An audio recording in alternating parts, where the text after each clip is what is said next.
explicar aqui, na parte da apresentação, que introduz um outro fundamental para percebermos o processo de aquisição e aprendizagem de uma língua não materna, que é o conceito de interlíngua. Vocês já conhecem este conceito de interlíngua? Já ouviram falar? O Anthony, sim. Já? Ok. O que é que sabem sobre a interlíngua?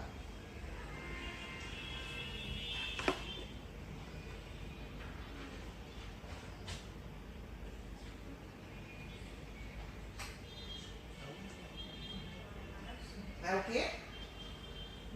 Sim. Não? Então se calhar não sabes. Então.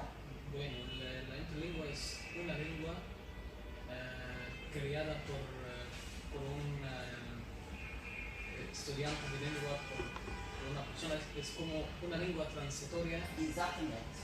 entre su lengua materna hacia la lengua segunda. Uma Exatamente. língua de códigos? Não? Está claro que siempre está llena De códigos como? No, Não. está llena de errores. Es como De erros ou de formas não convergentes. sobre generalizaciones. Também sim, também sobre generalizações. Também. Não apenas, mas também. Então vamos. A ideia básica é essa. Sim, Anthony, é essa a ideia básica. Este foi um conceito, interlíngua foi um conceito que foi cunhado por Selinker em 1972. E é hoje um dos conceitos mais consensuais na área do... Por fim, exatamente. Claro, esta área está cheia de debates, mas também já temos alguns consensos, não é? Em torno de algumas ideias. E esta é uma ideia absolutamente consensual, de que os aprendentes, quando estão a construir o seu conhecimento linguístico, estão a fazê-lo construindo fases diferentes de interlínguas. Ok. Então, o que é que diz Selinker?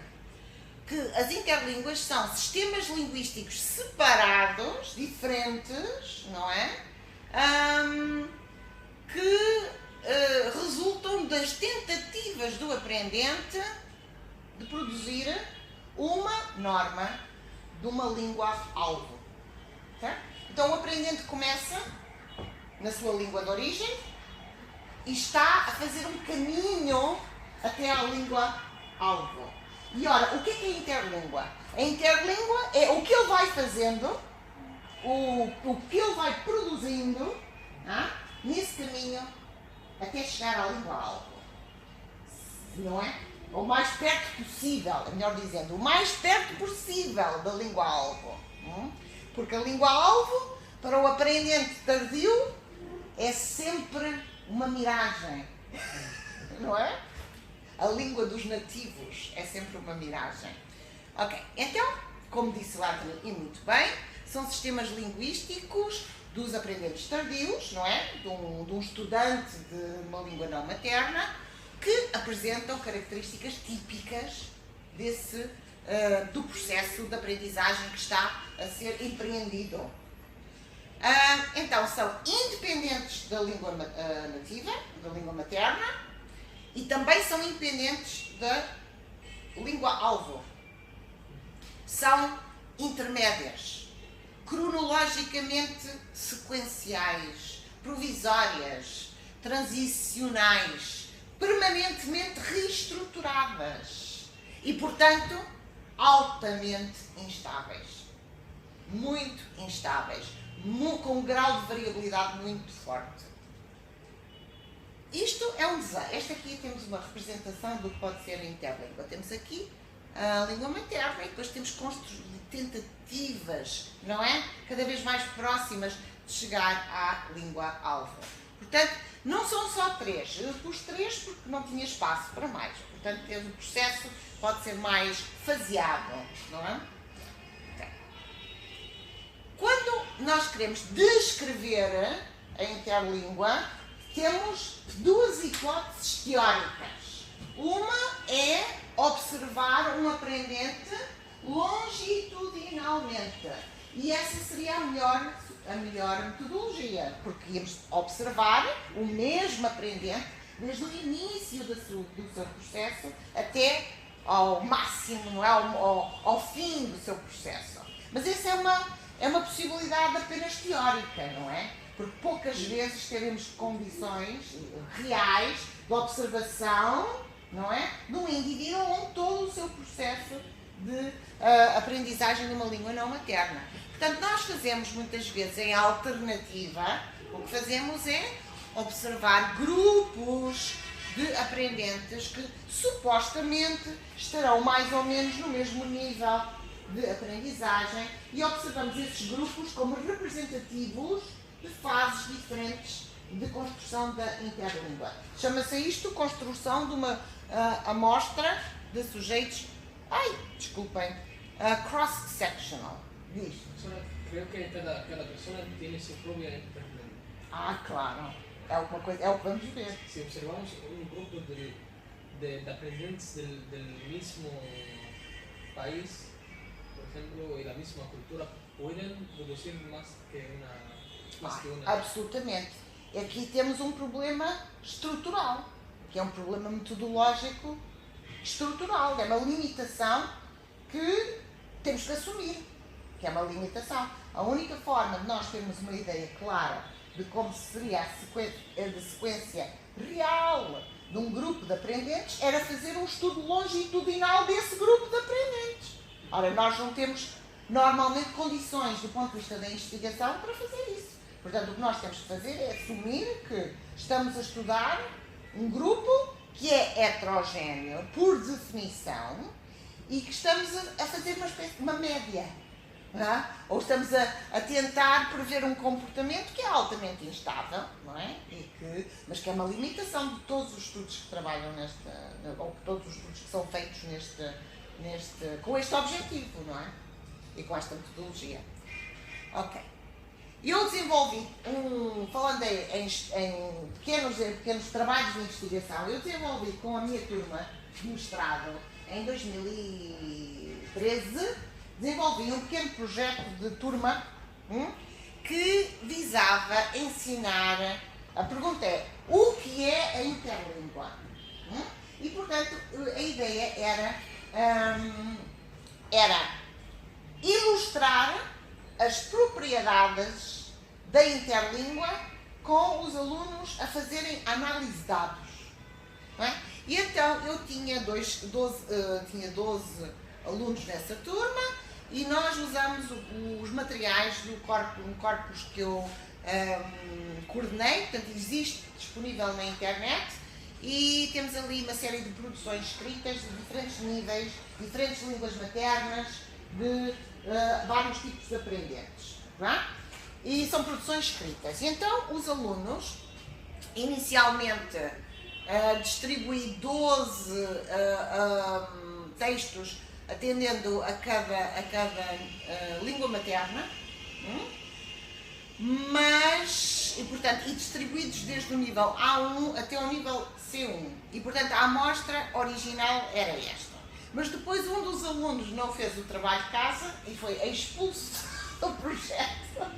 E então ficámos só com 12 aprendentes de língua. Isto é a amostra dos textos que eles estudaram. Portanto, 11 estudantes de mestrado estudaram 44 textos, ok? Distribuídos desta forma.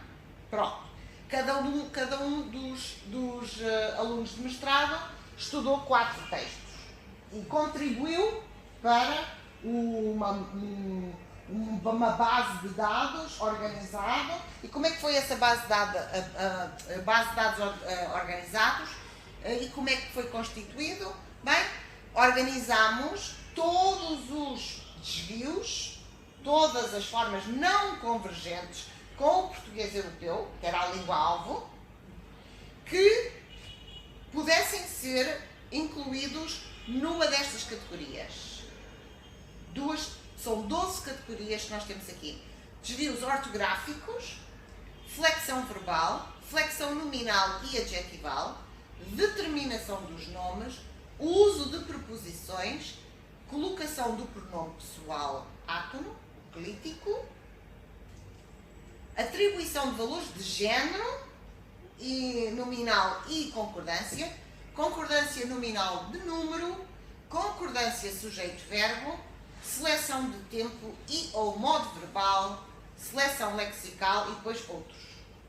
E, portanto, o que os alunos tinham que fazer, os alunos de mestrado, era, nos seus 4 textos, tinham que fazer o levantamento de todas as ocorrências não convergentes com o português europeu padrão e organizar as ocorrências, classificar as ocorrências de acordo com esta tipologia.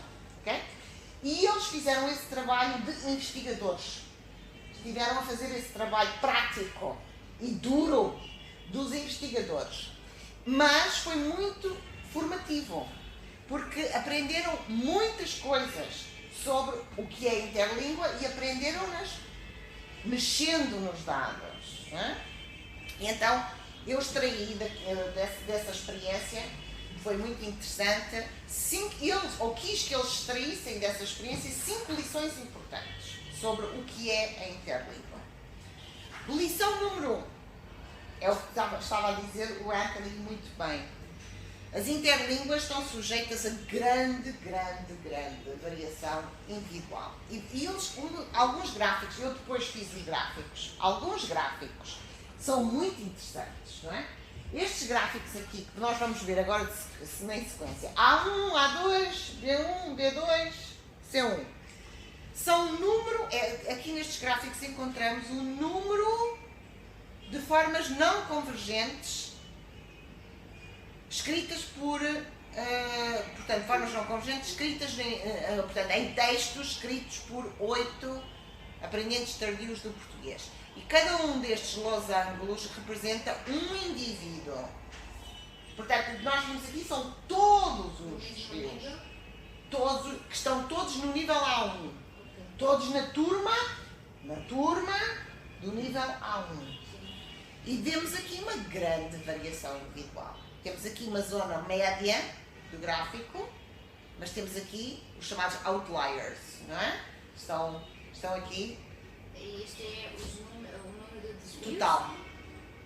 Sim, número total. Certo? Os gráficos não estão todos com a mesma escala, vocês vão ver. Mas aqui no A1, nós temos aqui este indivíduo com muitos erros. Okay? Não são todos, são erros de todos os tipos. De todos os tipos. No A2, que a escala já não temos 80, temos 50, portanto temos menos, mas o que me interessa aqui é mostrar o grau de dispersão individual, não é? Alguns aprendentes têm muitos erros, outros têm muito menos erros. B1, olhem este aqui, não é? Alguns alunos do A1 deram menos erros do que este do B1, mas também vamos ver que isso não é, que o processo não é linear, não é? Nem a interpretação é linear. Temos aqui uma zona média, apesar de tudo, maior, não é? Como? Não, deixa estar. B2, grande dispersão, e C1, aqui temos, apesar de tudo, alguma consistência da maior parte dos aprendentes, já estamos num nível mais avançado, mas continuamos com estes dois aqui, destes dois indivíduos, exatamente. Ora, esta foi a primeira lição. A primeira lição é que nós vamos encontrar grande variação individual. Foi o que eu comecei por dizer, mas disse isso aos alunos teoricamente. E depois eles foram capazes de comprovar isto na prática, com alunos, com textos verdadeiros, com estruturas construídas por aprendentes verdadeiros. Ok, então a lição número 2 qual é? Professora, diga. Por favor, ¿qué indica este alumno que comete muchos errores comparando con sus compañeros del mismo nivel? Como é Que comete más errores. Sim, mas qual é a pergunta? ¿Qué indica? Indica como? ¿Qué nos dice? O que é que nos diz? Diz-nos isso, diz-nos que há grande variabilidade individual, por um lado. Por outro lado, nós também podemos admitir que o aluno não está a frequentar a turma adequada ao seu nível de desenvolvimento. Também pode indicar isso. Que a ele lhe falta? O que é que lhe falta? Claro. Mas para isso precisamos fazer um outro tipo de análise. Temos que ver que tipos de desvios é que ele recebe. Vocês não se esqueçam que neste grupo, nesta tipologia, nós tínhamos desvios ortográficos, tínhamos desvios de natureza morfossintática, não é? Tínhamos desvios de natureza semântica, de natureza lexical, tínhamos desvios de vários tipos. Portanto, este indivíduo, aquele... Lhe faltava alguns aspectos ao longo dos níveis ou da sua formação. Alguma coisa que ele teria ali de especial. Portanto, ou não. Portanto, nós teríamos que ver se todos os níveis, todos os tipos de desvios estavam mais ou menos... tinham um padrão comparável, tinham um padrão proporcional comparável ao dos outros níveis, ou se há ali alguma especificidade. Ou se ele, por exemplo, ele até pode ter um bom nível morfossintático, não seria muito plausível, mas podia acontecer, teoricamente, tinha um bom nível morfossintático, mas, por exemplo, tinha uma fraca seleção lexical, e problemas de seleção lexical. Se calhar o problema dele era a seleção lexical. Ou então tinha muitos desvios ortográficos, por exemplo, mais do que os outros. E dentro dos ortográficos, se calhar, desvios de acentuação, que são muito comuns. Nós vamos ver alguns dados também. Não é? Portanto, tínhamos que fazer uma análise mais fina. Não é? Não podíamos olhar para o bolo, o total dos desvios, só como é o único dado. Esse dado pode ser indicativo de... vamos ver o que é que se passa. Pode ser um alerta, não é? Vamos ver o que é que se passa. E depois vamos ver o que é que se passa, temos que ver qualitativamente o que é que se passa. Não é? Portanto, pode indicar muita coisa. Pode indicar uma idiosincrasia no indivíduo, não é? De vários tipos. Pode ser uma idiosincrasia de vários perfis. Pero esto no indica que esta persona no fue creada para aprender lenguas. O sea, hay una opinión que dice que no todas las personas podemos... aptidão lingüística. Sí, hay algunos que pueden con las matemáticas, otros con las artes, otros con... Nós podemos falar em aptidão linguística, penso eu que podemos falar em aptidão linguística, mas talvez o fator mais determinante para a aprendizagem de uma língua, desse foro de que nós estamos agora a falar, é talvez a motivação. A motivação é talvez assim, esse fator subjetivo mais relevante. Se eu tenho interesse em saber uma língua e tenho interesse verdadeiro, se a minha sobrevivência depende de eu saber uma língua, eu vou aprender o suficiente para conseguir sobreviver o melhor possível. Digo eu. Buscar maneiras, formas de aprendizagem. Exatamente. Eu vou buscar recursos cognitivos. Vou ainda mobilizar recursos cognitivos, que não é? Eu não sabia que existiam, por exemplo, recursos que eu não sabia, por exemplo, que existiam, ou que podia... Claro, só os momentos difíceis da existência nos dizem quais são os recursos de que dispomos. Há recursos que desconhecemos. Sim. Temos, na verdade, não é? É verdade. Portanto, eu diria que é a motivação. E já vamos ver já vamos voltar a falar desse problema. Não é tanto... a aptidão linguística, penso que podemos admitir a sua existência, não é? Mas aí não é determinante. Eu acho que não é determinante para... eu acho que não é tão determinante, parece, dada a minha experiência. Eu agora estou a falar não como investigadora, mas como professora com experiência de ensino já de muitos anos, não é? E eu penso que posso dizer com alguma segurança que a motivação é o fator subjetivo mais relevante para o avanço da aprendizagem, para a consolidação da aprendizagem e para a vontade de continuar a aprender e a melhorar e a aprender melhor, não é? De forma mais precisa, a alargar o vocabulário, etc. Não é? Ora bem, vamos então à segunda lição que os meus alunos aprenderam. É que a interlíngua dos aprendentes tende a convergir com o tempo, com a língua-alvo, mas de uma forma que não é linear. De uma forma que não é linear. Não é sempre a melhorar. Sempre a melhorar. Sempre a melhorar.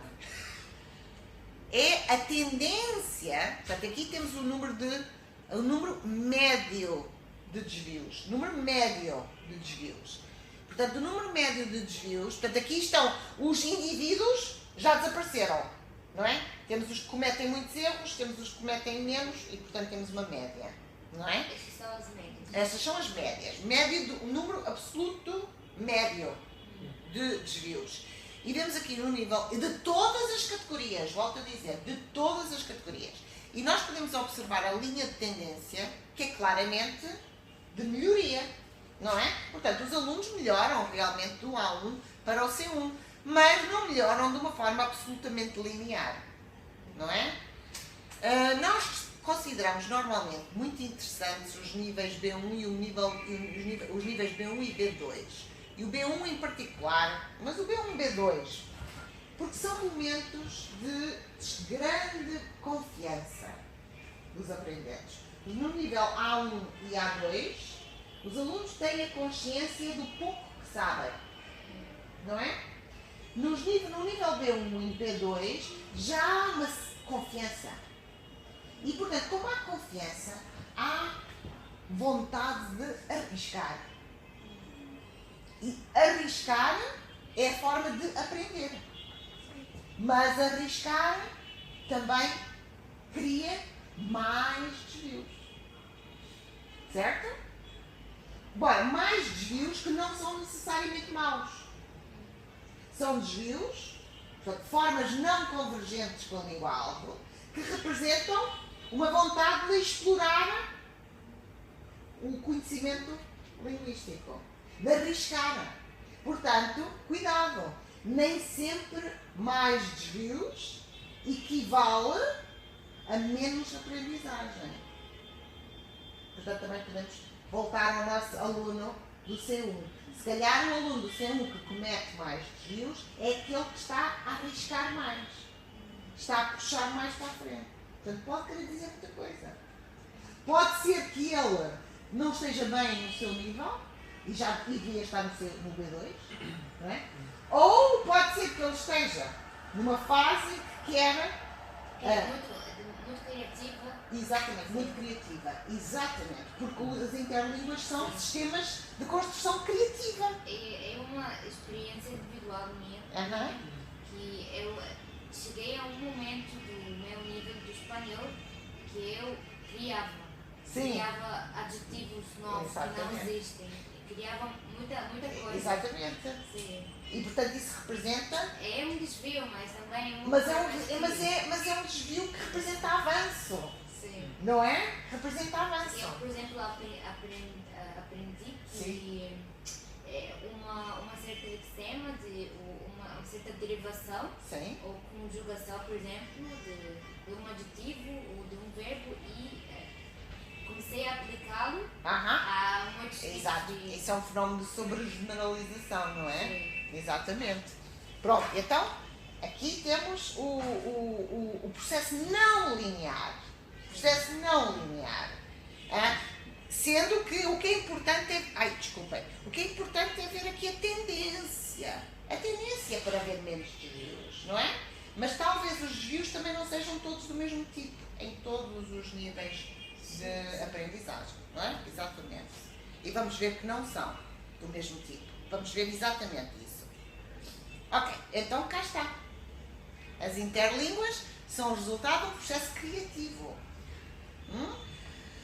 Baseando-se nas evidências de que dispõe, o aprendente vai testando hipóteses sobre a configuração da gramática-alvo. e vai inferindo regras linguísticas a partir do input. E essas regras podem ser coincidentes ou podem não ser coincidentes. Certo? Pronto. Cá está. Isto é um conceito muito poderoso e nos ilustra muito bem como é que este processo funciona. Então, as interlínguas, nas interlínguas, nós podemos identificar, o que é que aconteceu aqui? Nós podemos identificar propriedades sistemáticas do comportamento, mesmo no comportamento não alvo. Estava a falar das sobregeneralizações. É uma propriedade sistemática, não é? E que são, portanto, previsíveis até um determinado grau. Nós podemos pensar que podemos ter a expectativa, o professor pode ter a expectativa de que o aprendente, a certo momento do seu percurso, vai fazer isto. Não é? Eu às vezes digo aos meus alunos da aula, eu digo-lhes sobre alguns fenómenos que eu já sei que vão aparecer. Nem todos vão evidenciar, eu não vou ter momentos em que todos estão a fazer isto que eu sei que alguns vão fazer. Não é? Mas eu sei que vão fazer. A minha professora dizia que quando aprendíamos a conjugação dos verbos, claro, e havia verbos regulares e outros irregulares. Então, ele dizia que, cometendo o erro de conjugar regularmente, é um bom indício também. Exatamente. É sinal que sabe a regra. E sabe a regra. Sim. Está a aplicar a regra. Só pode sobregeneralizar uma regra que já conhece. Não é? A sobregeneralização é a melhor evidência de que a regra foi interiorizada. Não é? Sim. Portanto, a única coisa que falta depois é saber quando cancelar a regra. Não é? Controlar, controlar. Exatamente. Mas é que é um problema de controle. É justamente um problema de controle. Exatamente. Cognitivamente é isso. E controle não é fácil. Sim. Não é fácil, não é? Não é fácil. Exatamente. E, portanto, como nós podemos antecipar estes comportamentos dos aprendentes, há Corder, um investigador já antigo, não é? Já escreveu há 52 anos que postulou que cada aprendente tem aquilo que ele chamou um built-in syllabus. O que é um built-in syllabus? É uma espécie de programa, não é? Programa de aprendizagem que tem uma determinada sequência. Quando nós estamos a ensinar na universidade ou no ensino secundário ou no ensino básico, nós trabalhamos de acordo com um syllabus, de acordo com um programa de conteúdos. E Corder postulou que nós, todos os aprendentes de uma língua não materna, também temos um syllabus que é interno. E então esse syllabus é que determina que certas aprendizagens ocorram em certa ordem, com uma certa ordem.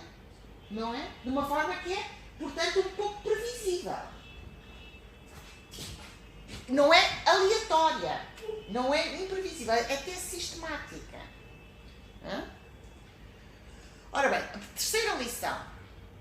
O desenvolvimento da interlíngua não é um processo homogéneo. Isto é, voltamos ao período crítico múltiplo. Não é um processo homogéneo porque diferentes tipos de estruturas têm desenvolvimentos, não digo autónomos, mas pelo menos interdependentes, não é? Há aprendizagens a ocorrer e desenvolvimento da interlíngua a ocorrer ao nível da fonologia. Paralelamente, temos aprendizagens a ocorrer ao nível da morfologia. Paralelamente, temos ao nível da sintaxe. Paralelamente, estão a ver? Ao nível do léxico. E cada uma destas é como se fosse um bolo. Nós em português temos um bolo, em Portugal temos um bolo que se chama 1000 folhas. Tem várias camadas, não é? Parecem folhas de papel, assim. E isto parece também um bolo de mil folhas, não é? Há diferentes níveis de organização linguística que se vão desenvolvendo, não todas ao mesmo tempo, não todas com o mesmo ritmo.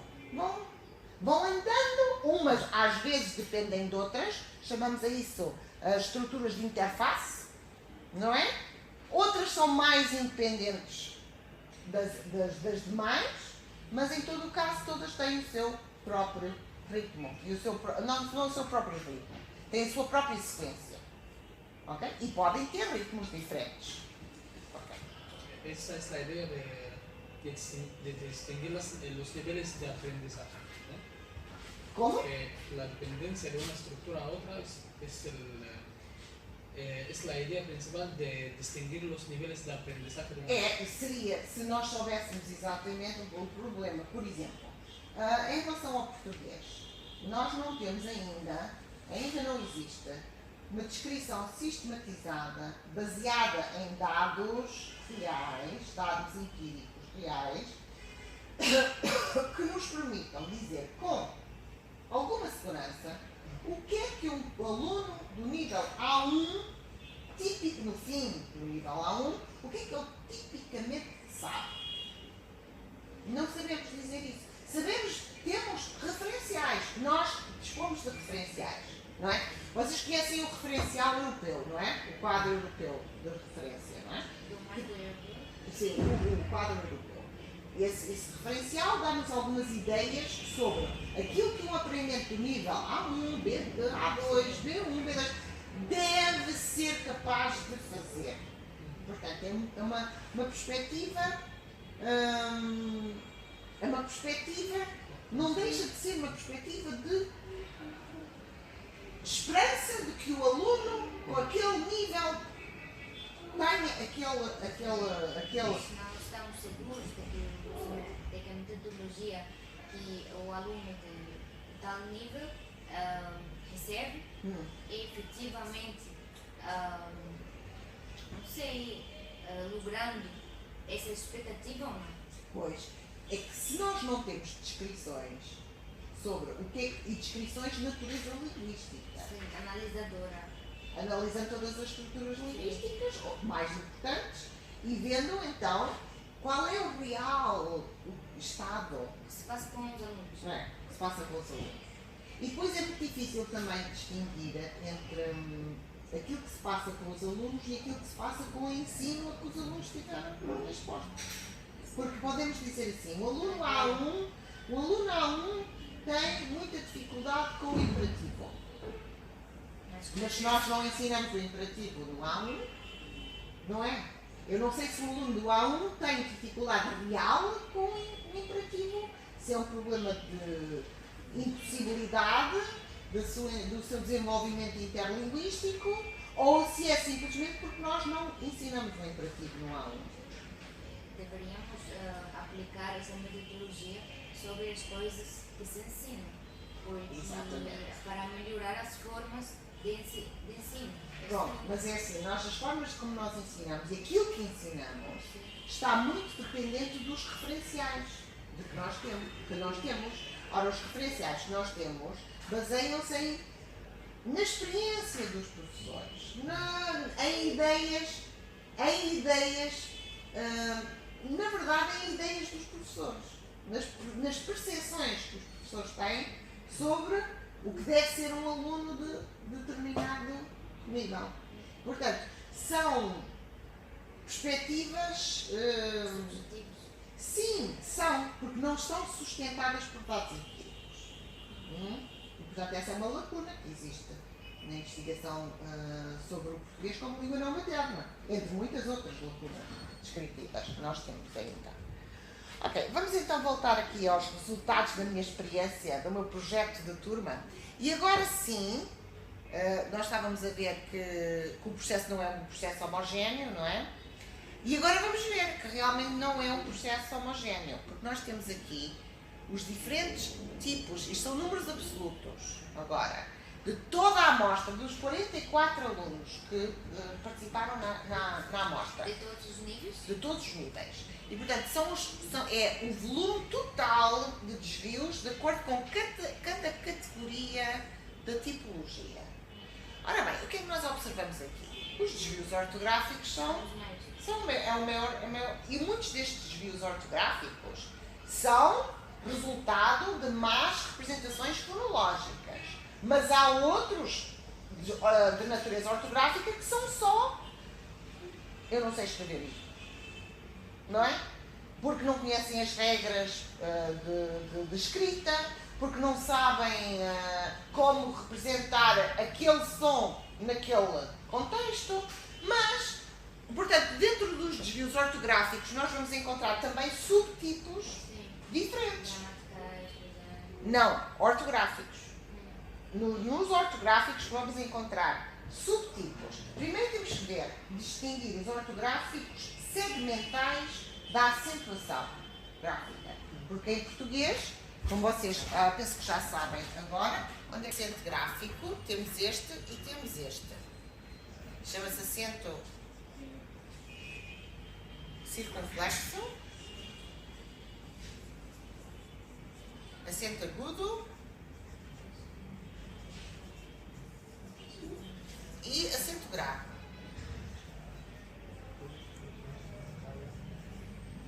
Só estes dois é que têm um valor prosódico. Este só é usado para assinalar a preposição a contraída. Exatamente. Portanto, os que têm valor prosódico são aqueles. E, para além do valor prosódico, tem também a função de indicar o timbre da vogal. Vocês viram com a Isabel, não é? Aquelas 7 vogais, aquelas vogais intermédias, não é? São E ou E, e muitas vezes essa distinção é assinalada com isto, E, ou O, certo? Em certos contextos existe a necessidade de acentuar graficamente. Portanto, estes desvios ortográficos, alguns, uma parte muito importante, como vamos ver, são desvios de acentuação gráfica. Depois, dentro dos desvios segmentais, também temos desvios que só representam desconhecimento ortográfico e outros desvios, no entanto, que revelam desconhecimento da representação fonológica. Já são linguísticos, não são meramente ortográficos, certo? E, portanto, eu agora tenho trabalhado nos últimos anos, tenho trabalhado com uma tipologia mais fina, mais detalhada, não é? Para vermos realmente de que natureza são estes tipos de desvios. Outro grande bloco de desvios é a seleção lexical. Não é? O léxico é muito permeável. Não é? Há influência externa. E também há influência interna, como pelo que se vê. Depois temos aqui no domínio gramatical, temos aqui algumas áreas críticas para aprendentes do português como língua não materna. E estamos agora em plena fase final da minha apresentação, porque nós agora estamos a lidar com as áreas críticas do português. O que é que temos aqui? Determinação dos nomes. A determinação dos nomes é uma dor de cabeça, não é? Para quem aprende o português como língua não materna. Curiosamente, o sistema de determinação dos nomes é muito parecido com o do inglês. Quando eu digo isto, estou a falar do uso do artigo definido, do artigo indefinido e também com o zero, não é? O sem artigo. O chamado SN, sintagma nominal reduzido, só com o núcleo nominal. Às vezes também com adjetivo, mas sem determinante. Okay? E temos um sistema muito complicado, e o sistema é muito complicado no português europeu, é muito complicado no português do Brasil e é diferente no português do Brasil e no português europeu. Okay? Portanto, é uma área crítica para os aprendentes e eu desconfio, pessoalmente, que é uma área crítica, também porque existe muita ambiguidade no input. Os aprendentes estão expostos a input que também é ambíguo. Eu vou tentar explorar melhor esta ideia daqui a pouco, está bem? Mais para o fim da apresentação. Uso de preposições. Cá temos um problema crónico. É um problema crónico na aprendizagem de todas as línguas que têm preposições. Muitas vezes os próprios falantes nativos têm dúvidas sobre as preposições que hão de usar, se as hão de usar, não é? E, portanto, não admira também que seja uma área crítica para os aprendentes do português como língua não materna. Temos aqui seleção do tempo e modo verbal. Muitos destes casos têm a ver com a existência de um sistema de indicativo e de conjuntivo, por um lado, mas também tem a ver com algumas formas verbais em especial, como, por exemplo, a distinção entre o imperfeito do indicativo e o pretérito perfeito do indicativo, que é uma distinção difícil para a generalidade dos aprendentes. Depois temos aqui outra área muito crítica, que é a atribuição de valores de género nominal e concordância de género nominal. Tá bem? Agora nós vamos ver estes dados com mais pormenor, agora partidos e analisados de acordo com o nível de aprendizagem e depois, mais tarde, na apresentação, também de acordo com a língua materna, para ver se tiramos assim alguma conclusão. Cá está. Temos agora aqui os resultados em média. Agora temos os valores médios das formas não convergentes de acordo com o nível de proficiência dos alunos e também de acordo com a categoria dos desvios. Eu queria que olhassem aqui para o C1. Temos aqui a ordenação destas categorias de acordo com a ordenação que aparece no C1. E o que é que nós podemos encontrar aqui? Nós encontramos muitos desvios ortográficos no C1. Já no C1. Muitos desvios ortográficos. Mais até do que... Desculpem. Muitos desvios ortográficos, quase ao nível do A1. Temos muitos desvios de preposição, no uso das preposições também. Portanto, se olharem para os diferentes níveis, as preposições não melhoram muito. Aqui temos casos de substituição de preposições, mas sobretudo omissão. E também temos casos de adição indevida. Mas os casos mais relevantes são os da omissão da preposição. Temos também seleção lexical. Temos a determinação dos nomes, que continua muito problemática, desde o início até ao fim. E temos aqui também a atribuição dos valores de género. Atribuição de valores de género. O que é que estes continuam com valores bastante expressivos. Não é? Há valores de género menos, mas, apesar de tudo, destacam-se. Diga. Apesar de tudo, existem. Existe, exatamente. Enquanto que nós aqui, no caso da seleção do tempo-modo, concordância nominal de número, colocação do pronome átono clítico, concordância sujeito-verbo, flexão nominal e adjetival e flexão verbal, já estão no nível C1 bastante resolvidos.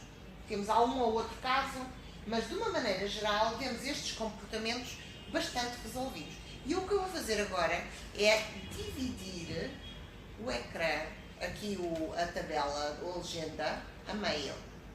E vamos considerar aqui estes tipos, estas categorias, vamos considerar aqui estas categorias. E eu queria que vocês fizessem agora um exercício, que é pensar porque que estas categorias continuarão a ser problemáticas no nível C1. Enquanto as outras categorias, algumas com muita expressão nos níveis anteriores, já ficam resolvidas. O que é que vos parece? O que é que aquelas categorias daqui para baixo, o que é que estas categorias daqui para baixo têm em comum? Algumas características que têm em comum. O que é que os valores de género do nome têm em comum com a determinação dos nomes, com a seleção lexical, com o uso de preposições ou com os desvios ortográficos? Porque são categorias muito diferentes, não é? Não é? Mas há ali qualquer coisa em comum. O que é que elas têm em comum? Gramática. O uso de preposições é gramática, não é? O léxico. Mais ou menos com a atribuição dos valores de género, a concordância também, a determinação dos nomes, isso é gramática. Sim, mas temos depois os erros ortográficos e a seleção lexical, não é? E aqui também temos gramática. Olha aqui tanta gramática. Aliás, aqui temos muita mais gramática. Sobretudo temos muito certo tipo de gramática. Que tipo de gramática temos aqui? Temos gramática baseada em regras. Quando nós falamos de flexão verbal, não é? Nós estamos a falar de paradigmas regulares. A esmagadora maioria dos paradigmas dos verbos são regulares.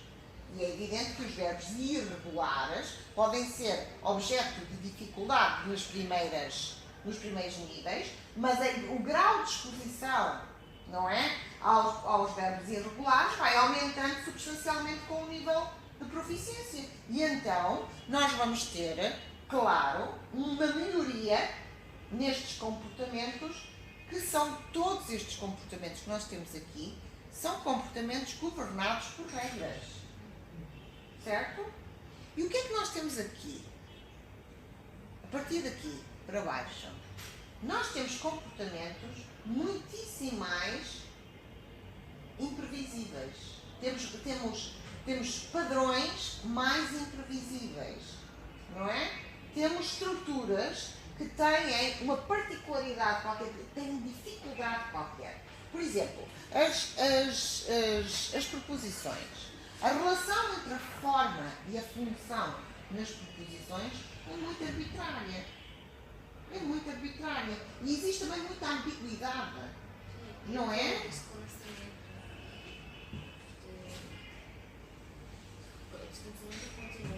É mais difícil encontrar, no fundo é o que eu estou a dizer é o seguinte: é mais difícil encontrar uma regra que diga é assim que se usa a preposição em, ou é assim que se usa a preposição a. A é um bom exemplo, é uma preposição problemática.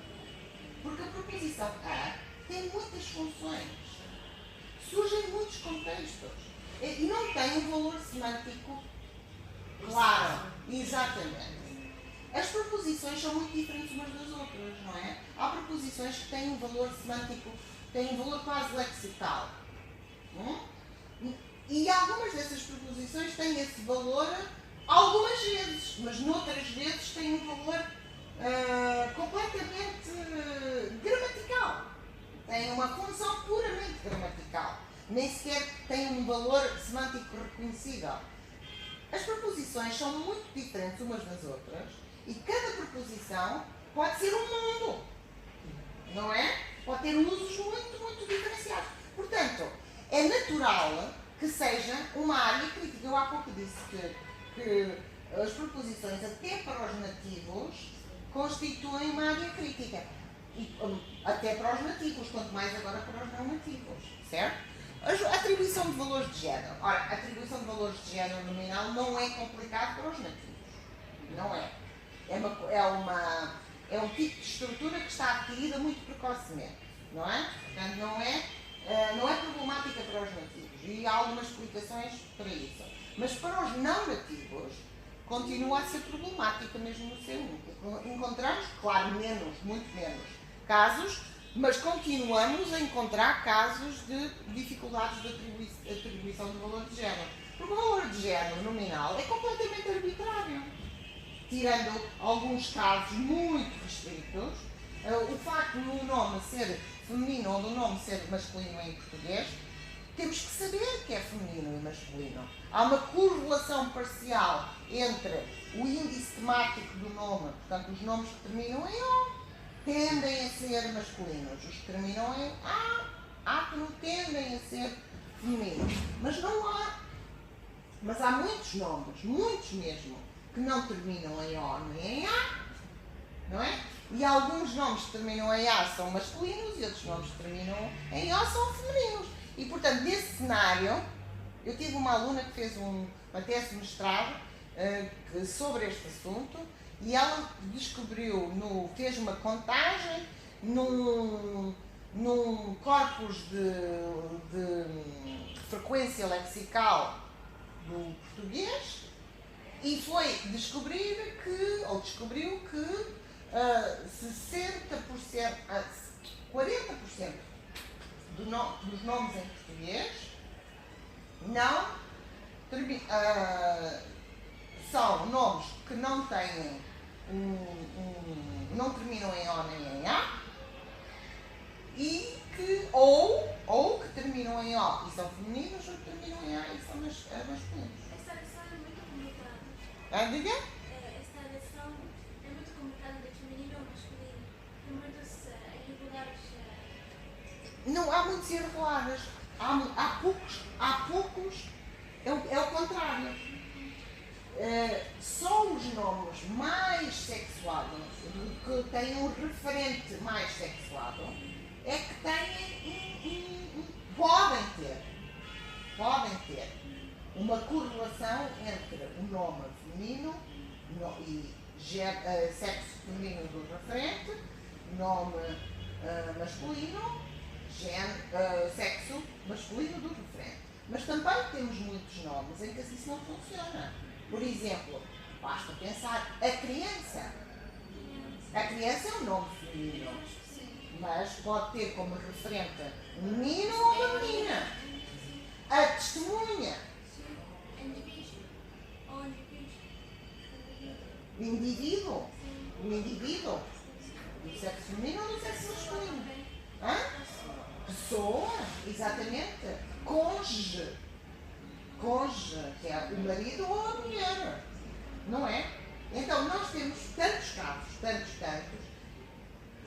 A verdade é que nós temos muito poucos casos, são absolutamente minoritários, aqueles em que temos uma correlação clara, não é? Entre o género gramatical e o sexo do referente. Porque a maior parte dos nomes não tem referentes sexuados. Tem referentes assexuados, não é? E não animados. Ok, vamos continuar.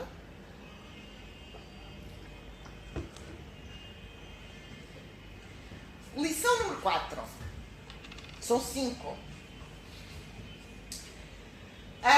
O desenvolvimento interlíngua cessa tipicamente antes de convergência plena com a língua-alvo. Eu há pouco disse, a língua-alvo é a miragem no deserto.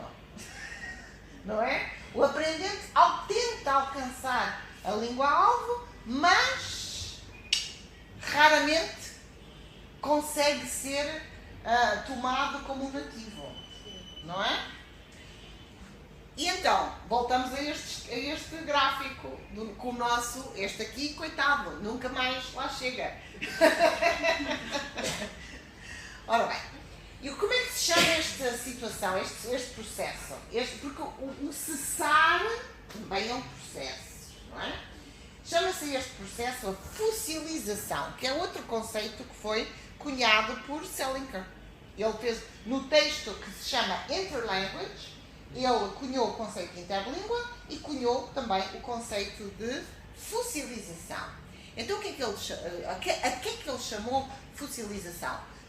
Itens linguísticos, regras, subsistemas que o falante de uma língua nativa particular tende a preservar na interlíngua relativamente a uma língua-alvo, independentemente da idade ou da quantidade de explicação e de instrução que ele obtém na língua-alvo. Ora, portanto, já concluímos isto, não é? O não nativo nunca atinge uma proficiência nativa. A fossilização, isto é que é importante, a fossilização pode ocorrer numa fase muito precoce da aquisição, do processo de aquisição-aprendizagem. E, paradoxalmente, enquanto não pensamos no assunto, porque quando pensamos no assunto vemos que não é paradoxal, a maior afinidade estrutural entre L1 e L2 pode promover uma fossilização precoce. Portanto, aprendentes do espanhol, aprendentes portugueses do espanhol, tendem a fossilizar muito cedo. Porquê? As línguas são tão parecidas. E vice-versa. E então, cá está. E também o contrário, não é? Aprendentes do português, que têm o espanhol como língua materna, acontece-lhes exatamente a mesma coisa. Ou, muito frequentemente, lhes acontece a mesma coisa. E vamos ver aqui estes dados sobre os espanhóis. E agora vamos contrastar um pouco em alguns dados que eu vou apresentar. Isto são investigações nossas, que nós temos feito sobre o desenvolvimento das interlínguas, atendendo a vários aspectos, não é? Vários tipos de estruturas. E aqui nós estudamos os aprendentes cuja língua materna era o espanhol. E aquilo que eu estava a dizer ali há pouco, não é? Aqui, nós distinguimos aqui entre erros de acentuação e erros de acentuação e formas acentualmente corretas dos aprendentes espanhóis. E os valores aqui estão em percentagem. E se nós observarmos a proporção de casos de acentuação correta e casos de desvios de aprendizagem, desvios de acentuação, podemos observar que não há melhoria substancial ao longo do processo de aprendizagem. Estes erros estão basicamente fossilizados. Não se conseguem erradicar. Não há melhoria nenhuma. Não há uma tendência de melhoria. Aliás, há menos aqui no A1 do que há no C1. Estão a ver? Portanto, é um tipo de comportamento que evidencia o conceito de fossilização. Agora, a fossilização normalmente é usada como um termo negativo. Mas, na verdade, o aprendente pode fossilizar estruturas que são convergentes também com a língua-alvo. Se ele deixa de colocar hipóteses e de fazer experiências, não é? Se ele deixa de ser criativo em relação às estruturas que já se convergem com a língua-alvo, então, se ele as fossiliza, ótimo. Agora, estão a ver que a fossilização pode ser: eu vou agora deixar de evoluir em relação a qualquer estrutura que não é convergente com a língua-alvo, mas também posso deixar de evoluir, posso deixar de continuar com as reestruturações quando atinjo uma estrutura, quando a estrutura que eu atingi já é convergente com a língua-alvo, certo? Portanto, nós podemos observar fossilização quer em estruturas alvo, como em estruturas não alvo, não é? Olha, diga. Fossilização sempre se utiliza com sentido negativo? Normalmente usa-se. Normalmente. Mas se nós pensarmos no assunto, ela não é necessariamente, não afeta só estruturas não convergentes. Usa-se no sentido negativo, que é como quem diz, usa-se muitas vezes para realçar fenómenos não convergentes com a língua-alvo. Agora, também acontece este fenómeno que é interessante. O aprendente já evoluiu, não é? Chegou a um ponto já de desenvolvimento da sua interlíngua e avançou. Mas há um momento em que parece que volta para trás, parece que desaprendeu. Sim. Este fenómeno é conhecido. Não é anormal, não é um fenómeno anormal. É um fenómeno conhecido, chama-se backsliding. Não é? Só passa em alguns momentos. Exatamente. É um fenómeno que ocorre em alguns momentos. Está aqui a citação de Salinger em que ele descreve este fenómeno de backsliding.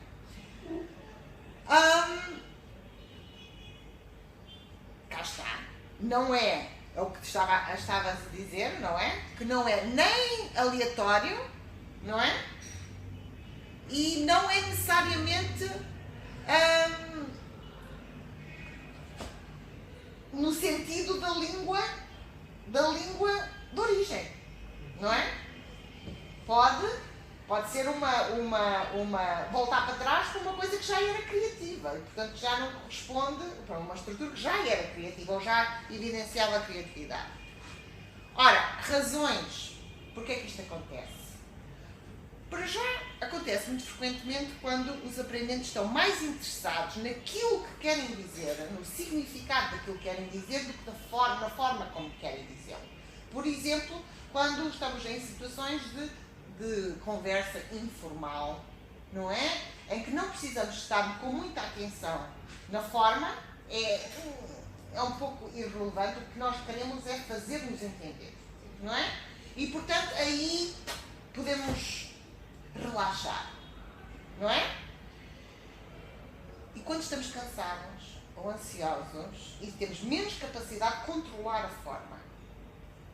Portanto, na verdade, isto é um problema de controle, não é um problema de exercício do controle, não é? A forma exige mais controle, não é? A precisão formal exige mais controle. Ora, Long criticou este conceito de fossilização. Ele não gosta da palavra fossilização, Long, porque ele diz até, não só não gosta da palavra, como não gosta do conceito. Porque ele, Michael Long, é um conhecido investigador nesta área, o que ele diz é que nós não podemos verificar empiricamente o estado fossilizado do aprendente, porque nós não temos acesso ao end state. Nós não podemos descrever, não é? O que é o processo, a fase final do processo de aquisição-aprendizagem.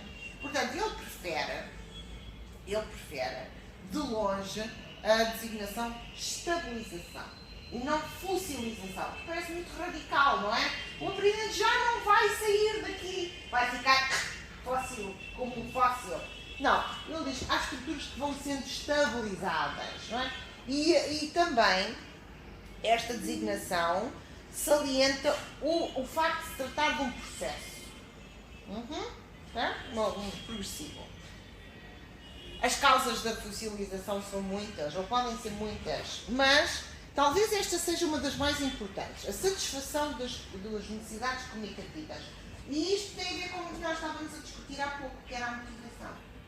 Quando um aprendente diz assim, sente que aquilo que já sabe é suficiente para cumprir os seus objetivos comunicativos, então ele deixa de se dedicar à tarefa de aprendizagem, de melhoria, da precisão, não é? Eles sempre dizem que às vezes só existem alunos no nível B2, Sim. Por exemplo, e os de C1 são poucos. Pouquíssimos. Porque os B2 se calhar já atingiram um nível que consideram suficiente, sei lá, para poder exercer uma profissão como a sua, não é?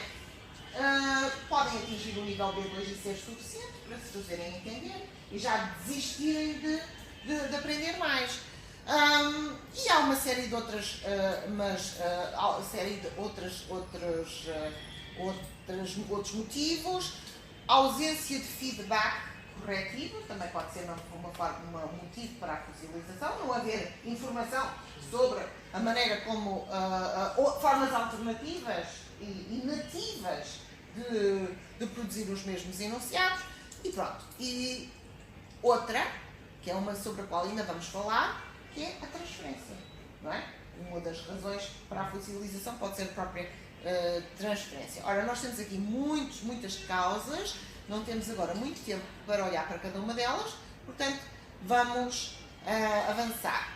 Há aqui uma citação de Long, sobre a qual eu também queria que nós refletíssemos, e particularmente eu queria que pensássemos nesta input sensitivity. Uma explicação é que, ou a pergunta é, porquê que só algumas estruturas são afetadas e não outras na fossilização? Não é? Ou algumas estruturas são mais propensas à fossilização. Nós vimos isso há pouco no meu esquema, no meu gráfico, o gráfico que resultou, um dos gráficos que resultou do projeto da turma sobre o que é interlíngua, não é? Exatamente o que é interlíngua. E nós vimos que no nível C1 algumas estruturas eram mais difíceis do que outras, não é? Algumas estruturas tinham sido dominadas pelos alunos do C1, enquanto outras ainda não é? E porquê que há esta sensibilidade a certo tipo de input? É o que Long pergunta aqui nesta citação.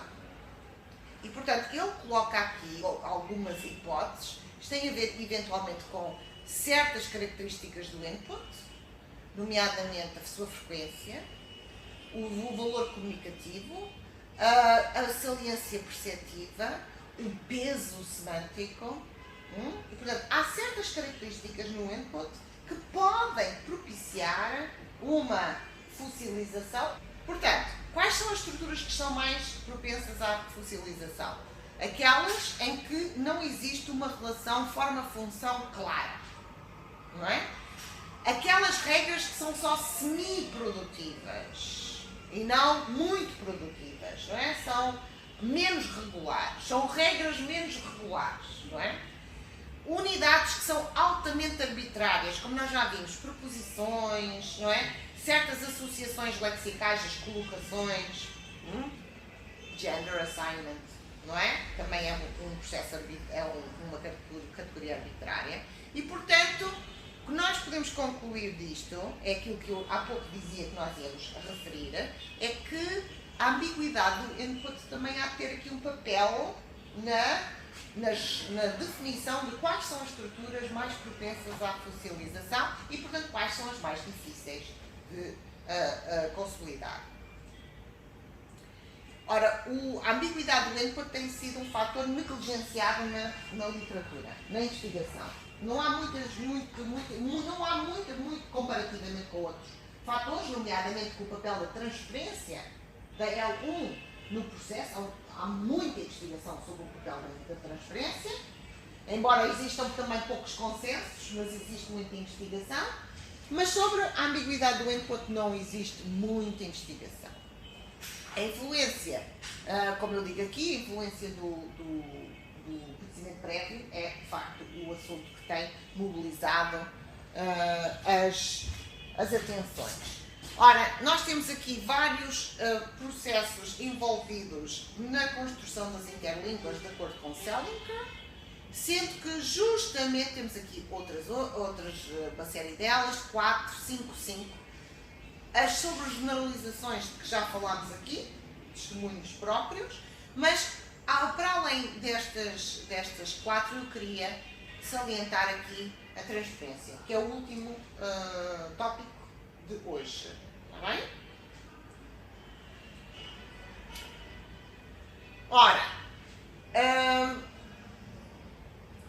eu gostaria, antes de falarmos de transferência, de salientar o seguinte: nós temos que identificar, ou é importante identificar, quando estamos a estudar o processo de aquisição e aprendizagem de uma dada língua, como língua não materna, é muito importante distinguir entre processos e comportamentos e padrões que são comuns a todos os aprendentes, daqueles processos, padrões que são típicos de um grupo específico de aprendente. atendendo à sua língua materna. Okay?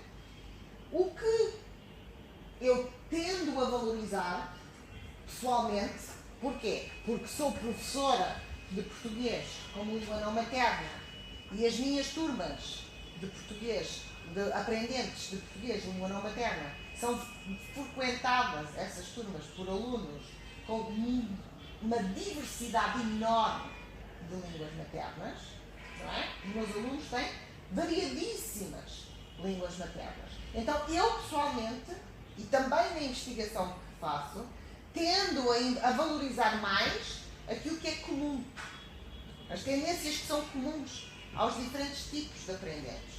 E porquê? Porque esse tipo de informação é mais útil para mim e para o trabalho que eu faço e para o tipo de público que eu tenho à minha frente.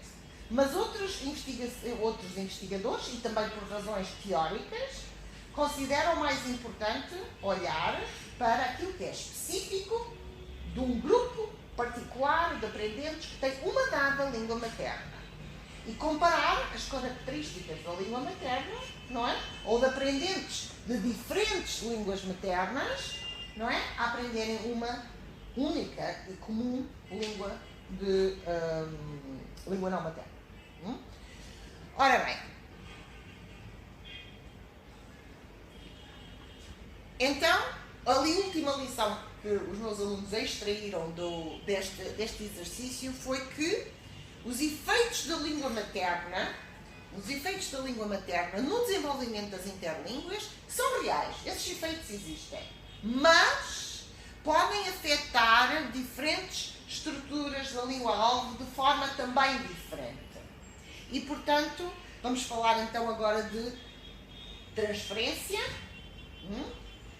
E vamos observar os mesmos dados que vimos há pouco, mas agora, olhando para eles, portanto, continuamos a ver aqui as categorias, mas agora vamos ver as línguas maternas. A proporção, portanto, temos aqui o número médio, a proporção, e temos aqui alguns comportamentos que são mais ou menos... Estou eu aqui a falar, mas eu também vos quero falar. O que é que vocês observam naquele quadro? O que é que deste gráfico? O que é que observam?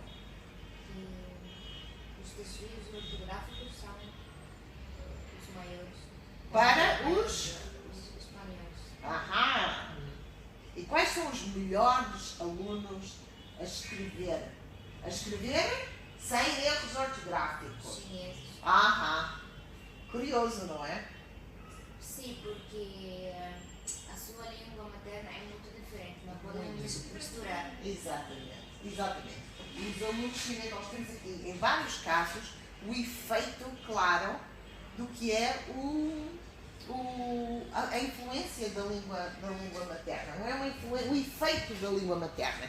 E aqui vemos claramente, aqui estão a ver os aprendentes com língua materna inglesa e alemã. Muito semelhante o comportamento. Muito São semelhante. todas línguas latinas, por exemplo. Menos o alemão.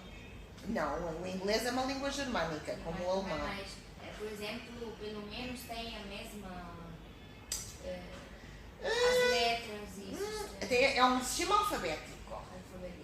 Mas eu vou dizer uma coisa. O sistema de escrita do inglês é muito opaco. É considerada uma ortografia opaca, enquanto o alemão tem um sistema muito mais transparente. Portanto, não é propriamente uma influência direta da língua materna aqui. Eles têm o mesmo tipo de comportamento médio em números. Nós teríamos que ver depois a qualidade também. A análise qualitativa é muito importante. Como complemento, não é?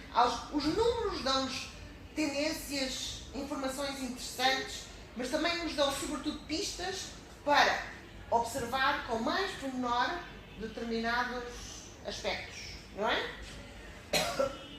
O que é fundamental aqui não é bem, quer dizer, o facto de eles terem o mesmo comportamento ou terem um comportamento semelhante é interessante, mas há aqui um enorme contraste entre chineses e espanhóis. Enorme contraste. Sendo que os chineses são substancialmente melhores Mas temos aqui alguns casos em que os espanhóis são substancialmente melhores do que os outros todos. Estão acostumados. Exatamente. É mais próximo. São estruturas mais próximas, não é? E mesmo a transferência lexical, não é? Aqui temos os piores são os ingleses. Uso de preposições também ingleses. Pronto, nós temos aqui alguns pedacinhos, alguns dados que nos indicam alguma influência, algum efeito da língua materna. Agora, a forma como esse efeito se expressa também não pode não ser absolutamente linear, como vamos ver. Portanto, nós podemos falar de transferência linguística ou há outras designações possíveis para a transferência linguística. Podemos falar de influência, cross-linguistic influence. Vamos encontrar na bibliografia muitas designações. Ora, a transferência afeta todos os níveis da estrutura linguística de modo igual. Nós, quando vimos o conceito de período crítico, concluímos que o período crítico não era aplicável a todos os níveis de estrutura linguística de igual modo, não é? E aqui a pergunta é se a transferência também afeta todos os níveis da estrutura linguística de igual modo. Nós fizemos alguma investigação que pode ajudar a perceber melhor este problema. Nós temos aqui também dados de hispanofalantes que estão a aprender português e nós temos aqui um estudo que foi feito aqui pela Isabel Santos, por mim e pela Isabel Pereira, que vem a partir da manhã, que sobre a flexão verbal.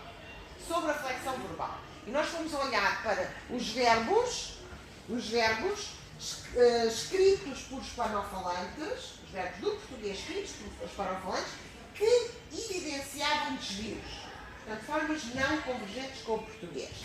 E avaliámos depois que tipos de desvios eram esses. Fizemos uma análise qualitativa e observamos e distinguimos casos de transferência e casos de outros motivos.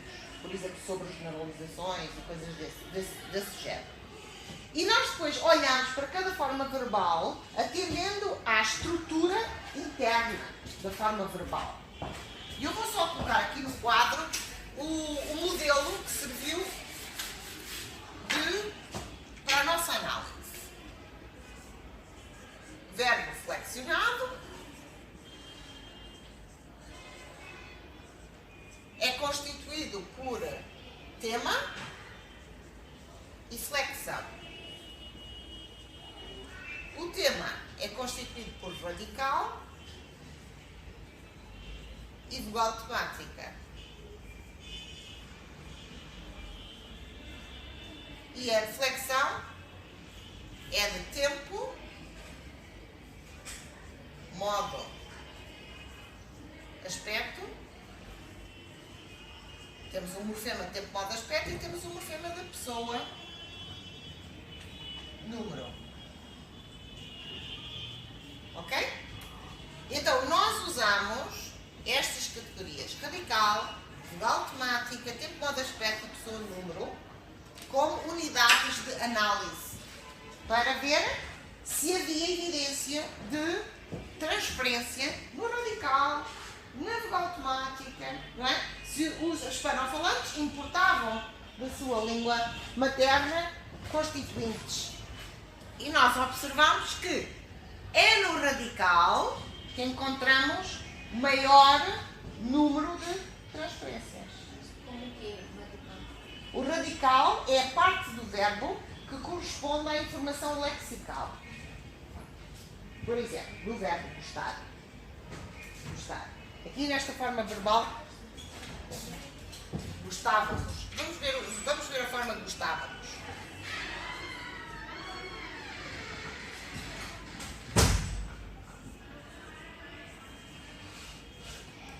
Gostávamos. Tá? O radical é a parte do verbo que transporta a informação. Quando nós vamos procurar no dicionário um verbo, nós vamos procurar um infinitivo do verbo. Mas quando nós vamos procurar no dicionário, queremos saber o significado do verbo, não é? E o significado que nós vamos encontrar no dicionário é o significado do radical. Ok? Porque tudo o que temos ali, para além do radical, a vogal temática, o morfema de tempo, modo, aspecto e o morfema de pessoa, número, é informação gramatical. Ok? Portanto, temos aqui gosto, que é o radical tem informação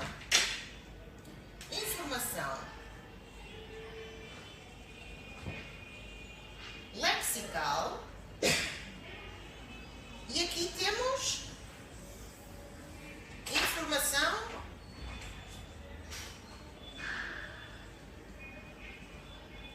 gramatical. Ok. Certo? Então, eles tinham problemas no léxico? Fundamentalmente. Problemas quer dizer, a maior parte das transferências, a maior parte dos desvios ocorreu no radical. E dentro dos desvios, da maior parte dos desvios terem ocorrido, nós fizemos uma análise morfológica, não é? Então, identificámos que a maior parte dos desvios ocorreu dentro do radical, ou teve a ver com o radical, e observamos também que é nesse grupo de desvios que encontramos o maior número de transferências. Portanto, nós podemos dizer que o radical é um constituinte que está mais afetado, ou que mais é afetado por fenómenos de transferência. Se o radical é um constituinte de natureza lexical, nós podemos concluir que o domínio lexical é mais suscetível, é mais propenso à ocorrência de fenómenos de transferência, não é? Do que domínios de natureza gramatical. Mas também podemos concluir que constituintes de natureza gramatical também não estão imunes ao efeito de transferência. Nós encontramos situações de transferência, quer no caso da vogal temática, quer no caso de pessoa-número. Transferência da língua materna à língua... Exatamente. Portanto, os espanhóis usaram estruturas do espanhol para resolver problemas em português. Ok? Mas aqui analisadas com muito pormenor, não é? É a mesma informação que nós temos no gráfico anterior, só que agora em percentagem. Só para nós vermos que continua a ser, mesmo percentualmente, continua a ser o radical aquele que proporcionalmente tem mais, evidencia mais efeitos de transferência relativamente aos outros constituintes. Está bem? Mas também encontramos pessoa número aqui em termos percentuais de pessoa número, sim. Mas não em termos absolutos. É o que vimos no gráfico anterior. Não em termos absolutos, em termos percentuais, sim. Portanto, encontramos aqui evidência de que não apenas os constituintes lexicais estão sujeitos ao fenómeno da transferência. Ora, vamos ver aqui os exemplos que nós conseguimos recolher deste exercício. Estão a ver estas formas. Esta é a forma em português. Isto é a forma alvo. E aqui temos as formas que o aprendente escreveu, sendo que o aprendente... Só um momento... Portanto, o aprendente escreveu uma forma verbal com uma vogal temática, com alterações à vogal temática que refletem as soluções da sua língua materna. Estas têm muito interesse, são muito interessantes. A forma não alvo, não é? Foram escritas pelos aprendentes e aquilo que seria a forma do português que lhe corresponde. E, portanto, nós temos aqui, sobretudo na primeira pessoa do singular, na terceira pessoa do singular e na terceira pessoa do plural. E eu pergunto, porquê que não encontramos na primeira pessoa do plural e na segunda pessoa do plural? Porquê? Porquê que não encontramos fenómenos de transferência? São mais parecidos. São iguais. Não são? Segunda e terceira temporada. Não, segunda do singular. Segunda do singular. E primeira do plural. São Quase iguais. quase iguais. Então, vamos pensar agora um pouco. Eu estou a dizer que estas formas evidenciam transferência. Mas o que na verdade eu devia estar a dizer é que estas formas evidenciam transferência negativa. Porque se eu tenho uma forma com mus para a primeira pessoa do plural, eu não sei se esse mus, como em gostávamos, não é? Que em espanhol seria gustaba, não é? Então, eu não sei se aquele mus, este mus final, se é um mus que resulta do conhecimento real do aprendente relativamente à estrutura do português, ou se é uma simples transferência do espanhol. Porque se for uma transferência do espanhol, é uma transferência positiva. Porquê? Porque coincide, o português e o espanhol coincidem perfeitamente. Não é? Se não entra, portanto, eu só posso observar a transferência claramente quando é transferência positiva, negativa. Porque eu posso ter transferência positiva, mas porque a transferência positiva acontece em estruturas ou atinge estruturas que são idênticas numa língua e noutra, eu não consigo ver a transferência positiva, não é? Portanto, é muito, quando nós olhamos para estes dados, verificamos, é muito estranho que só encontremos casos de transferência nestas formas verbais. Mas, na verdade, nós podemos concluir que a transferência pode existir nas outras também. Simplesmente não se torna perceptível. Não é? E, portanto, é exatamente isso que nós estamos a concluir, não é? A transferência pode manifestar-se negativamente e quando é negativa, observa-se claramente, ou pode ser também positiva, quando há convergência, então, com as formas da língua. Ora, temos aqui alguns exemplos de transferência negativa de hispanofalantes, uma vez que vocês eram todos hispanofalantes também. Temos estes casos foram recenseados por Isabel Leiria. Nós temos aqui uma situação que vocês conhecem bem. No espanhol não há distinção entre s e z, não é? Mas em português há. E nós temos então casos de ortografia que revelam claramente que os aprendentes não sabem estabelecer esta distinção. E aqui nós temos não só a transferência fonológica, porque temos aqui o uso do Z como em espanhol, que se lê -se em espanhol, não é? E portanto temos o uso do Z, da letra Z, com o valor que tem em espanhol, não é? Quando o alvo em português seria o som S, não é? Representado aqui por duas formas alternativas, com o C de cedilha ou com o S. Por isso é que se trata aqui de um caso de transferência negativa, quer fonológica, quer ortográfica. As duas coisas, não é? É uma transferência que evidencia os dois níveis de estrutura linguística. Ou melhor, da representação fonológica para além, da representação ortográfica para além da fonologia. Ora, temos aqui agora outro exemplo que evidencia apenas transferência fonológica.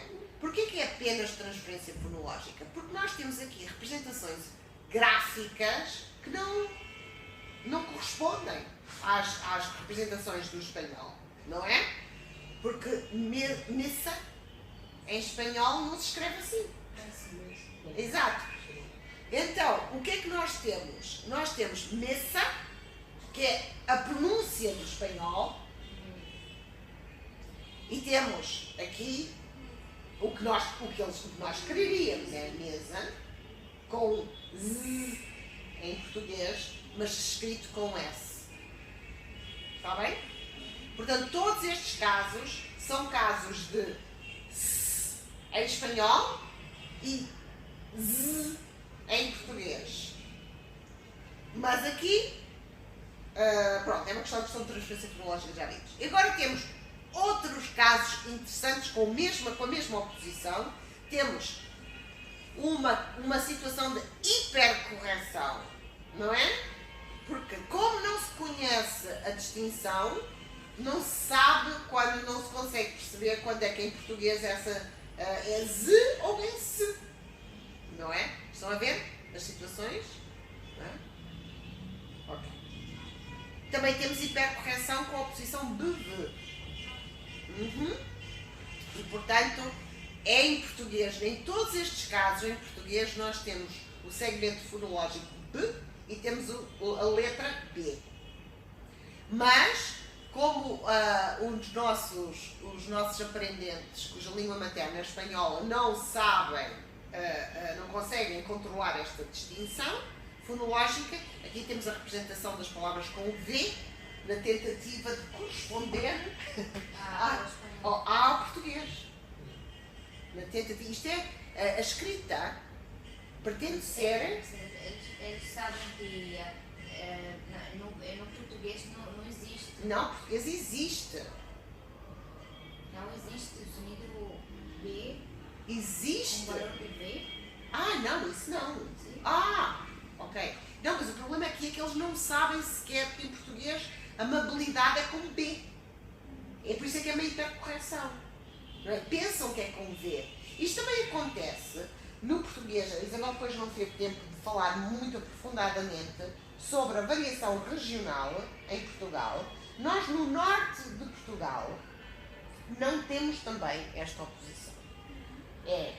Portanto, nós não temos esta oposição no norte, só no norte. E na variedade padrão do português, temos a oposição BV, na variedade padrão e em todo o sul.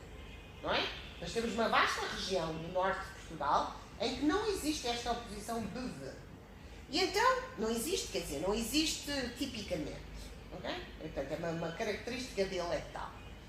Ora, esta ausência de oposição também cria situações no norte de hipercorreção. Nós temos a palavra boi, que é o marido da vaca, não é? É um clássico.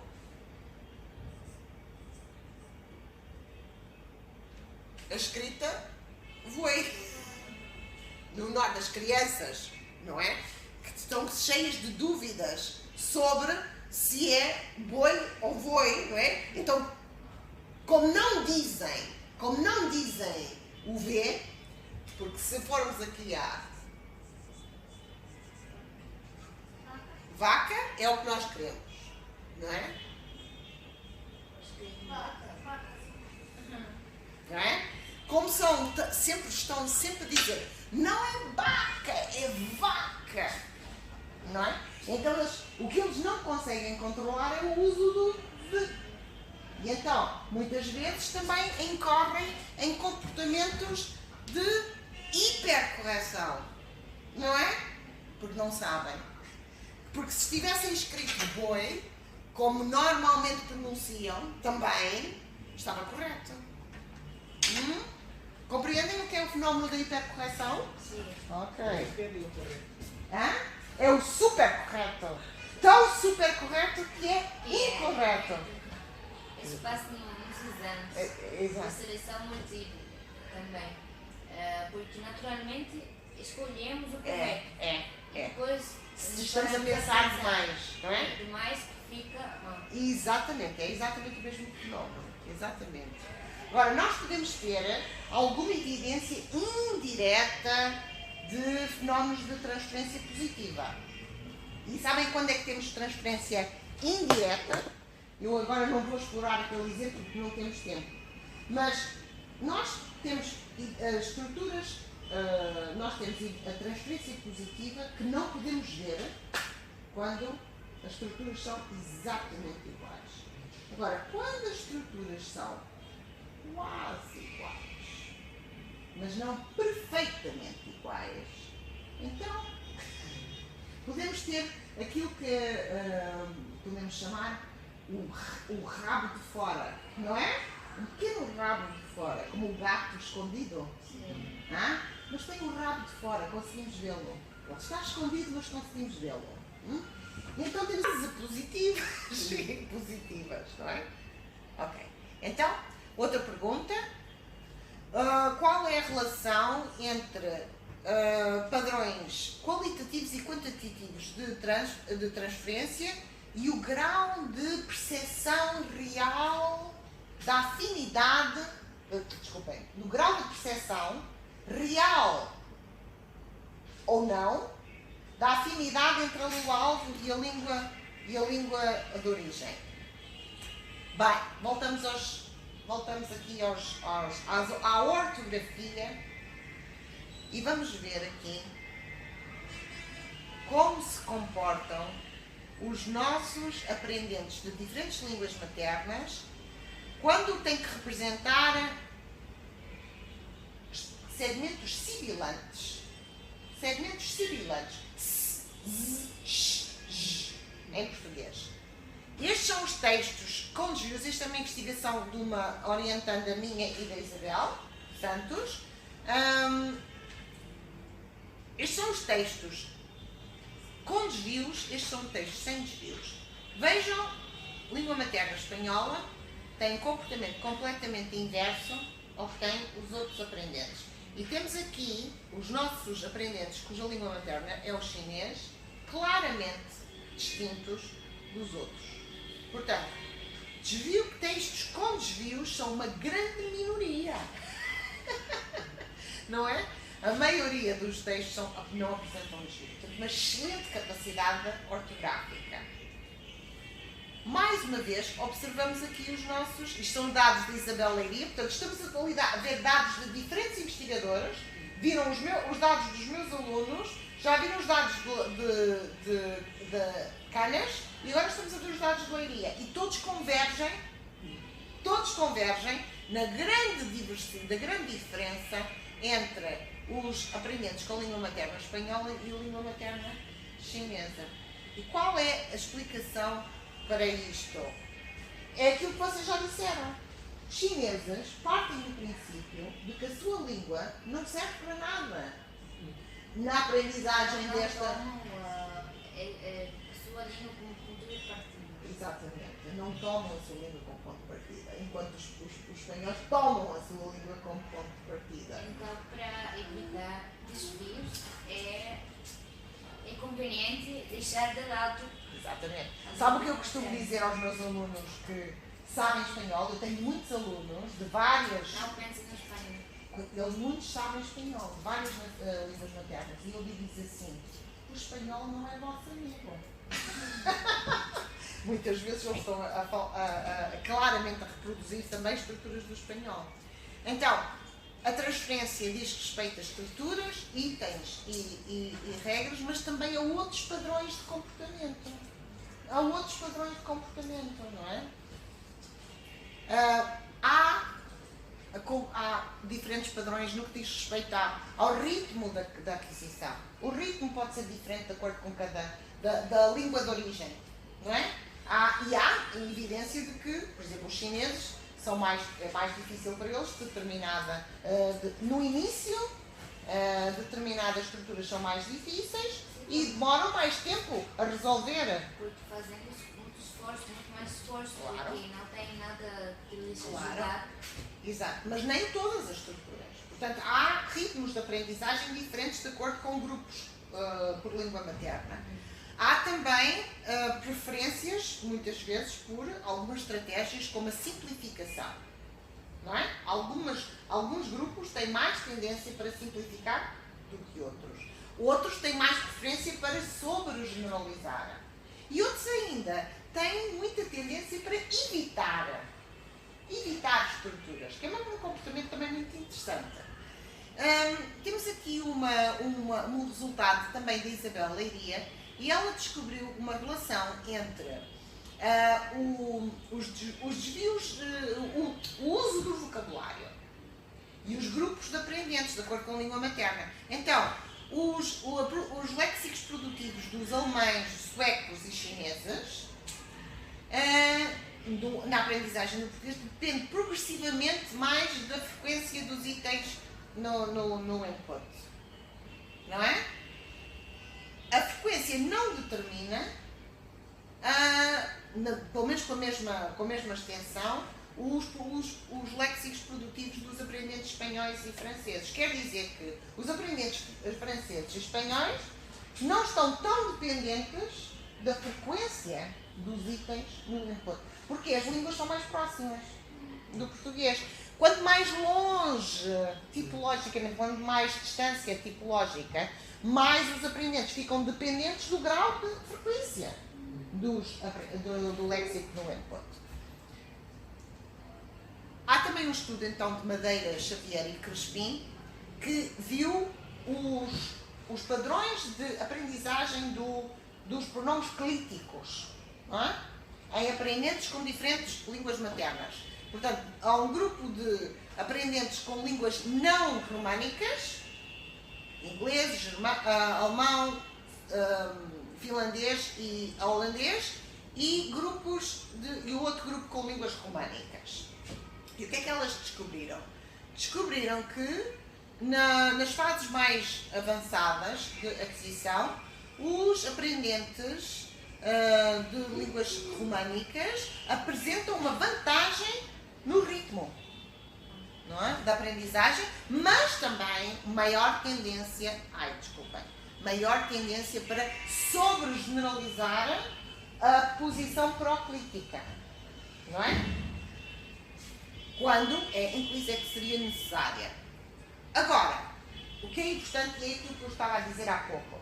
Elas descobriram que, apesar de haver uma diferença de ritmo e de haver mais tendência da língua românica para abusarem da próclise, portanto é uma tendência clara, mas elas descobriram sobretudo que todos os aprendentes, independentemente da língua materna, tinham a mesma sequência de aprendizagem. Portanto, as estruturas eram adquiridas com a mesma sequência. Uns mais rapidamente, outros mais lentamente, mas todos com a mesma sequência. E, portanto, eu há pouco estava a dizer que era importante distinguir entre comportamentos que são específicos de um grupo e comportamentos que são comuns. Não é? E para mim, como professora de alunos de diferentes proveniências, é muito importante para mim saber o que é comum. Não é? Saber o que é comum. Ok. Eu já falei sobre isto. Nós também fizemos um estudo, agora recentemente, sobre alunos timorenses, comparando alunos timorenses com alunos, portanto, de Timor-Leste, não é? Com aprendentes de português, língua estrangeira, a estudar em Coimbra, mas eu penso que nós não temos muito tempo para ver estes dados com calma. Eu só queria chamar a atenção aqui para...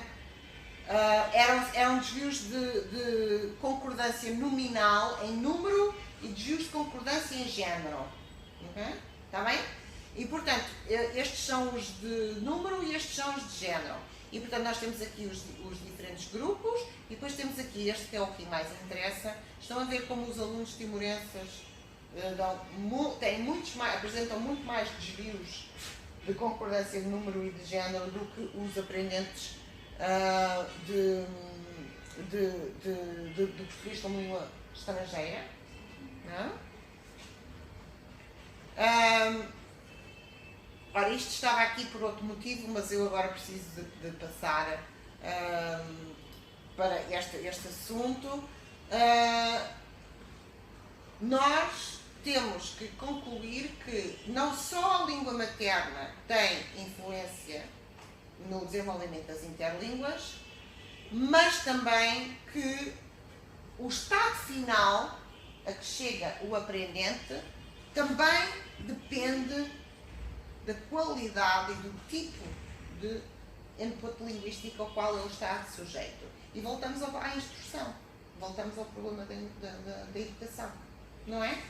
Porque o processo instrucional é muito importante para a precisão gramatical que se atinge no fim. Ora, eu queria concluir, e vou mesmo concluir agora, com um pequeno conselho, um pequeno aviso, não é? Para quem ensina uma língua estrangeira, seja ela qual for, uma língua não materna. Nós temos, todos os seres humanos temos aquilo que estes investigadores que aqui estão identificados, temos aquilo que se chamam vieses cognitivos, cognitive biases. E um dos mais importantes vieses cognitivos é o negativity bias, o viés negativo. Isto quer dizer que nós valorizamos mais aquilo que é negativo do que aquilo que é positivo. Estamos biologicamente também montados, construídos para prestar mais atenção ao negativo do que ao positivo. E nós, como professores, também somos assim. E nós temos mais capacidade para exatamente, de observar o negativo no que fazem os nossos alunos do que o positivo. E isto tem impacto sobre a percepção que nós temos sobre o volume dos desvios dos aprendentes, não é? Que nós dizemos, tantos erros, não é? Tantos desvios. Portanto, muitas vezes, um texto escrito que nós consideramos estar cheio de erros, cheio de desvios, é, na verdade, um texto em que coexistem pequenas quantidades de desvios de diferentes tipos. Não é? E a investigação tem mostrado, e nós temos trabalhado nessa linha em Coimbra, na Universidade de Coimbra, nós gostamos sempre de fazer um levantamento, não só dos desvios, mas também das formas convergentes. Que é para termos uma real percepção do que é desvio e do que é convergente. Qual é o real impacto do desvio? E as investigações mais recentes que nós temos feito têm procurado ver isso. E a investigação tem mostrado que, na maior parte dos casos, os aprendentes acertam muito mais do que erram. Acertam muito mais do que erram. Nós vimos aquele estudo que eu referi há pouco, sobre a concordância nominal, que fizemos com alunos timorenses, não é? E alunos de português, língua estrangeira de diferentes níveis. Nós podemos observar este azul clarinho, são as estruturas convergentes, não é? Isso, percentualmente, mesmo os aprendentes timorenses, que têm mais desvios, podemos ver que eles acertam muito mais do que erram. E nós temos visto isto de uma forma consistente. Quando também comparamos alunos cuja língua materna é o chinês com alunos cuja língua materna é o espanhol, com alunos timorenses, nós descobrimos também, olhando para concordância sujeito-verbo e flexão verbal, nós podemos descobrir que é o cor de laranja, tudo sem desvios. Mesmo os alunos timorenses, em que temos muitos desvios de concordância, apesar de tudo, temos mais formas sem desvios do que com desvios. Também, outra vez, voltamos a Canas, e podemos encontrar consistentemente muito mais ocorrências, agora não são textos, são ocorrências de convergentes do que divergentes. Também fiz um estudo com outra colega sobre determinação nominal, não é? Determinação dos nomes, e também foi absolutamente consistente que temos muito mais estruturas convergentes do que divergentes. E, portanto, os aprendentes do português como língua não materna são mais eficientes a aprender as estruturas do que pode parecer à primeira vista.